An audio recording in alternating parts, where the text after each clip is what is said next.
Halo semuanya, jadi pada mata kuliah kewarganegaraan kali ini, aku akan membawakan materi terkait ketahanan nasional. Tapi sebelum itu, perkenalkan terlebih dahulu. Perkenalkan, aku Fitri Mulyanisi dengan NIM I1A024062 dari Kesehatan Masyarakat Universitas Jenderal Sudirman, Angkatan 2024. Baik, langsung saja masuk ke materi ketahanan nasional. Nah, berikut yang pertama latar belakang ketahanan nasional.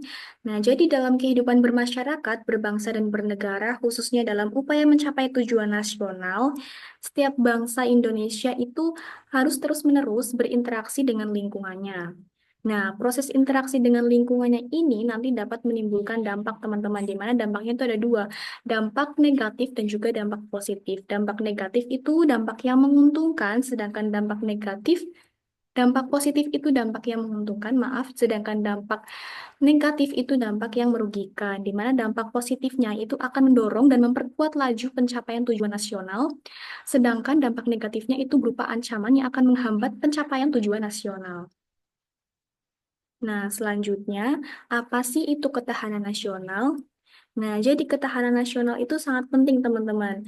Dan ketahanan nasional itu merupakan kondisi yang harus ada dalam semua aspek kehidupan bermasyarakat, berbangsa, dan bernegara dalam wadah Negara Kesatuan Republik Indonesia.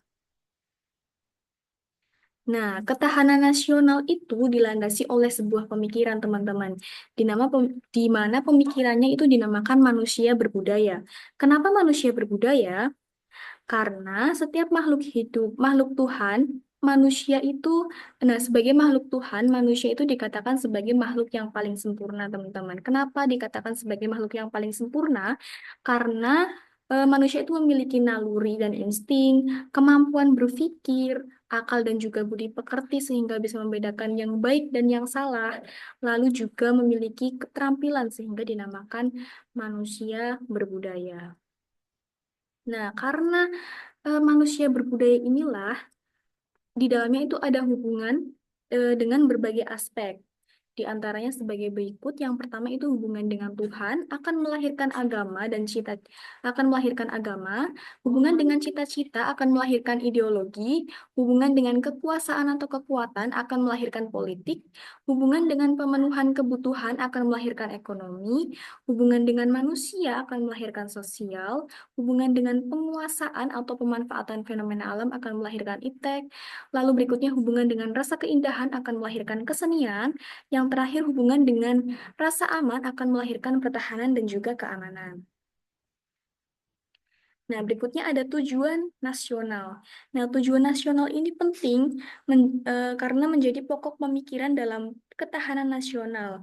Karena suatu organisasi, apapun bentuknya, dalam proses kegiatan untuk mencapai tujuan yang telah ditetapkan, itu akan selalu berhadapan dengan yang namanya masalah.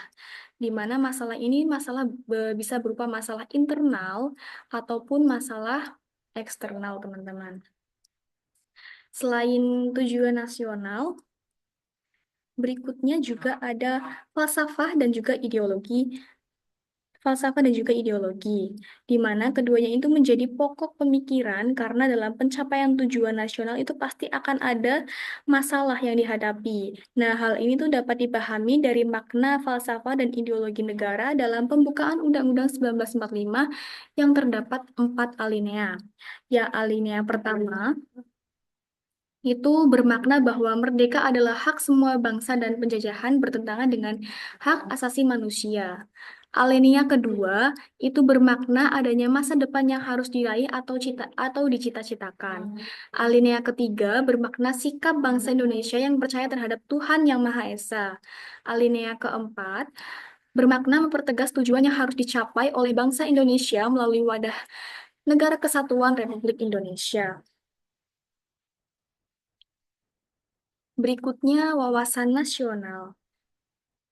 Nah, untuk mencapai tujuan nasional, maka suatu bangsa dalam menyelenggarakan kehidupan nasional itu harus memiliki pemikiran landasan yang kokoh, tersusun berdasarkan hubungan dinamis itu antara cita-cita, ideologi, lalu aspek sosial budaya, kondisi geografis, dan juga faktor kesejahteraannya.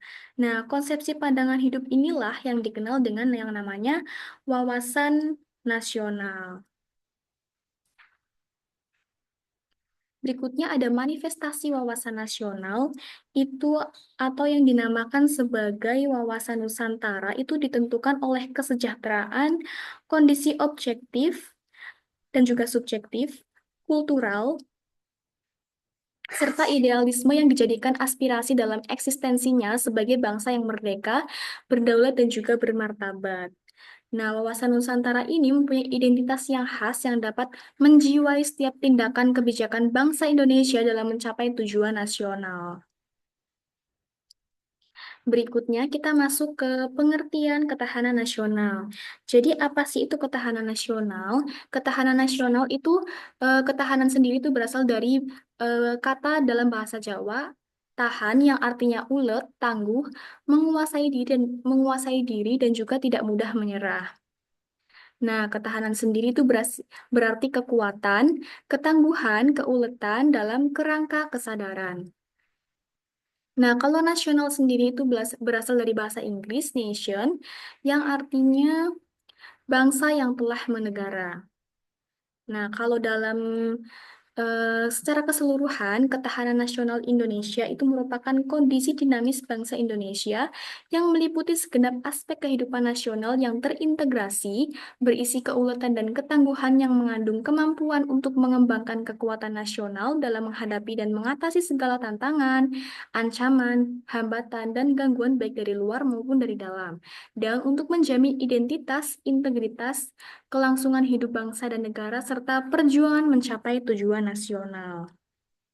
Nah, berikutnya, berdasarkan pengertian ketahanan nasional Indonesia yang sudah saya jabarkan tadi, berikut ada istilah-istilah dari pengertian tersebut yang teman-teman harus ketahui. Yang pertama itu ada keuletan. Jadi, keuletan itu merupakan usaha terus-menerus secara giat dengan kemauan yang keras di dalamnya, menggunakan segala kemampuan dan kecakapan untuk mencapai tujuan atau yang dicita-citakan. Nah, berikutnya ada ketangguhan, di mana ketangguhan itu merupakan kekuatan yang menyebabkan seseorang atau sesuatu dapat bertahan kuat, menderita, atau kuat menanggung beban yang berat sekalipun. Berikutnya, ada tantangan, itu merupakan suatu hal atau upaya yang bersifat atau bertujuan menggugah kemampuan, dapat bermakna positif atau negatif. Nah, tantangan ini dapat bermakna positif atau negatif, teman-teman, tergantung bagaimana kita nantinya mengimplementasikan hal tersebut.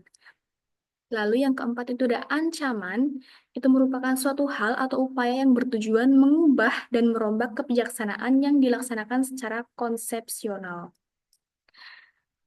Berikutnya, ada hambatan, di mana hambatan itu merupakan suatu hal yang bersifat melemahkan atau menghalangi secara tidak konsepsional yang berasal dari dalam ataupun dari diri kita sendiri.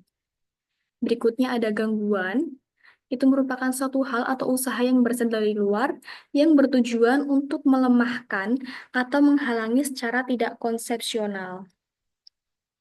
Nah, kalau hambatan ini berasal dari dalam atau diri kita sendiri, sedangkan gangguan itu berasal dari luar atau dari eksternal, teman-teman. Nah, ancaman, hambatan, dan gangguan ini ketiga-tiganya itu sifatnya negatif dengan kualitas dari berat ke ringan. Berikutnya ada integrasi, di mana integrasi ini merupakan kesatuan yang menyeluruh dalam kehidupan nasional ataupun nasional suatu bangsa, baik sosial, alamiah, ataupun potensi maupun fungsional. Lalu istilah yang terakhir itu ada identitas, di mana identitas itu merupakan ciri khas suatu bangsa yang membedakan dengan bangsa lain. Nah, kalau di Indonesia sendiri, ciri khas dari bangsa Indonesia itu ada bendera merah putih, bahasa Indonesia, Garuda Pancasila, lagu kebangsaan, dan juga masih banyak lagi teman-teman yang membedakan bangsa Indonesia dengan bangsa yang lainnya.